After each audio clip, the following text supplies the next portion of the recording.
Hi అండి. అందరూ ఎలా ఉన్నారు? బాగున్నారా? అయిపోయినాయా పనులన్నీ? ఏం టిఫిన్‌లు చేశారు? ఈ రోజునైతే పొద్దున్నే లేసి ఫస్ట్ పూజ చేసేసుకున్నాండి. పూజ అయిపోయిన తర్వాత పూజ మొత్తం కంప్లీట్ అయిపోయింది. పూజ అయిపోయిన తర్వాత మళ్ళీ చపాతీ చేస్తున్నాండి. రోజు చపాతీనా అనుకుంటారేమో, మా అబ్బాయి కోసం అండి చపాతీ వాడు బాక్స్ తీసుకెళ్తాడు. అందుకని చెప్పి రోజు కంపల్సరీ చపాతీ 2 అన్నా సరే చేసి పెట్టాలి. మేము ఒకవేళ మాకు చపాతీ ఇష్టం లేకపోతే వేరేది ఏదైనా చేసుకుంటాం కానీ వాడికి మాత్రం చపాతీ చేయాలి. అందుకని ముందుగా నా పూజ అయిపోయిన తర్వాత టీ పెట్టుకొని తాగేసేసి తర్వాత ఈ పనిలోకి వచ్చానండి. బీరకాయ కర్రీ చేస్తున్నా ఈరోజు. నిన్నైతే సొరకాయ చేశాను కదా! ఈరోజు బీరకాయ చేస్తున్నా. బీరకాయలు రౌండ్ ముక్కలుగా కట్ చేసి పెట్టేసుకున్నా అండి. ఉల్లిపాయలు, బీరకాయలు కట్ చేసి పెట్టేసాను. పిండి కూడా తడిపి పెట్టేసుకున్నా. మాకైతే ఉప్మాకు రెడీ చేసుకున్నాండి. మేము ఉప్మా చేసుకుందాం. వాడికైతే చపాతీ రోజు నిన్ననేమో చపాతీ చేసి ఇచ్చాము. మేము పెసరట్టు పిండి ఉంటే 2 పెసరట్లు వేసుకొని తినేస్తాము. అంటే అందరికీ చపాతీ చెయ్యొచ్చు. కాకపోతే పిండి ఉంది కదా అని వేసాను. ఈరోజు నాకేమో చాలా రోజులైంది ఉప్మా చేసుకోక. ఉప్మా తినాలనిపించిందని చెప్పేసి గోధుమ రవ్వ ఉప్మా చేసుకుంటున్నా.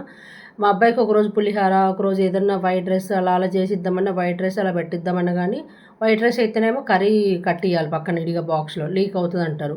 పోనీ కలిపిద్దామంటే సమ్మర్ కదండీ! ఖరాబ్ అయిపోతది. ఉక్కిపోయినట్టు అయిపోతది బాక్స్‌లో పెడితే. అలా అని జీరా రైస్ కానీ, పులిహోర కానీ అలాంటివి చేసిస్తామంటే నాకు ఏమొద్దు ఖాళీ చపాతీ చేసి రోజు 2 చపాతీలు చాలంటే సర్లేని వాడి వరకు ఒక 4 చేస్తే 2 ఇంట్లో తినేస్తాడు. 2 పట్టుకెళ్ళిపోతాడనమాట. కర్రీ కూనండి ఏది ఇష్టంగా తింటారంటే క్యారెటు, ఆలుగడ్డ, పప్పు, చికెన్ అండి. ఇంకా ఎగ్ ఫ్రై. ఇంకా అయి తప్పక వేరేది ఏమీ తినరండి.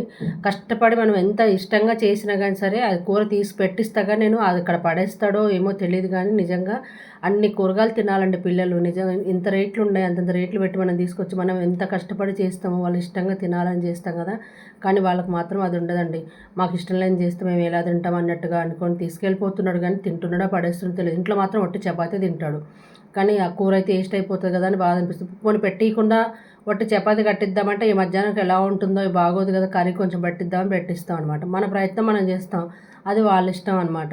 సర్లే నేనైతే చేసి పెట్టిస్తాను. వాడు తింటాడో తినకపోవడం వాడి ఇష్టం. మరి అన్నీ అలవాటు చేసుకోవాలి కదండి. బీరకాయ మంచిదే, సొరకాయ మంచిదే, అన్నీ మంచిదే. కానీ తిననప్పుడు మనం ఏం చేస్తామంటే ఎక్కువ బలవంతం చేయలేం కదా. చిన్న పిల్లలు కాదు కదా, పెద్ద పిల్లలే మరి. అర్థం చేసుకొని వాళ్ళు తింటే బాగుంటుంది. అన్ని కూరగాయలు తినాలి అని ఆలోచించుకొని వాళ్ళు అర్థం చేసుకుంటారని అనుకుంటున్నా. ప్లీజ్ అండి నచ్చితే లైక్ చేయండి, షేర్ చేయండి, కామెంట్ చేయండి. మీ ఇంట్లో కూడా ఇలాంటి పిల్లలు ఉన్నారా? ఉంటారులేండి ఇంటికొకరు.